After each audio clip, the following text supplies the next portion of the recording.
రామరా.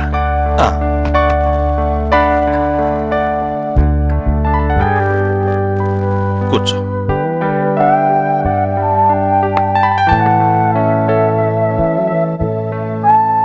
ఈ అమ్మాయి శిరీష, మా తమ్ముడు కూతురు.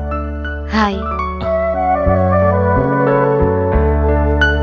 వాడు ఫారెస్ట్కి వెళ్లే నాటికి దీనికి ఊహ కూడా సరిగ్గా తెలియదు. కన్న తండ్రిని చూడాలని, ఆ తండ్రి ఎప్పుడొస్తాడా అని ఆశగా ఎదురు చూస్తోంది. ఆ తండ్రి వస్తాడా? వస్తే ఎప్పుడొస్తాడు? కాఫీ తాగు. Okay sir.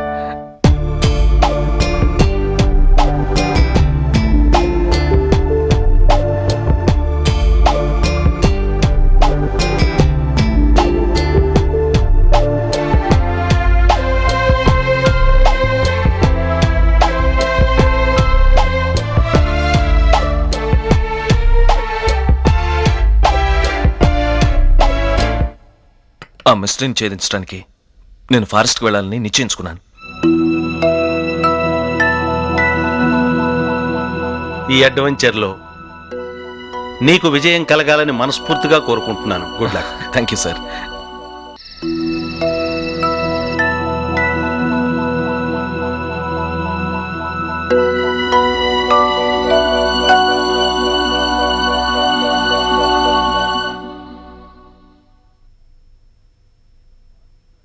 అయితే నువ్వు ఫారెస్ట్కి వెళ్ళడానికే నిశ్చయించుకున్నావు అనమాట. అవునా? చూడు రాజా, నువ్వు మీ అన్నయ్య నాకు 2 కళ్ళ లాంటి వాడు.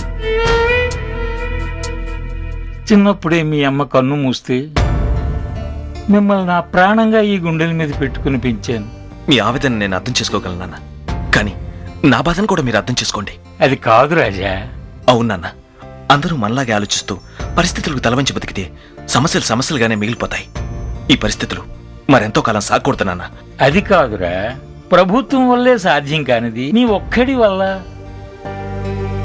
సందేహించకండి నాన్న, నా ధైర్యమే నాకు విజయం. ఒక మంచి పని కోసం సాహసం చేయటం తప్పు కాదని నా అభిప్రాయం. అది యువకుడిగా నా బాధ్యత కూడా. నీ అభిప్రాయం మంచిదేరా, కానీ అక్కడ నీకేమైనా జరిగితే నాకేం కాదు నాన్న, మీరు మరింకేం ఆలోచించకండి. ప్లీజ్ ప్లీజ్ నాన్న.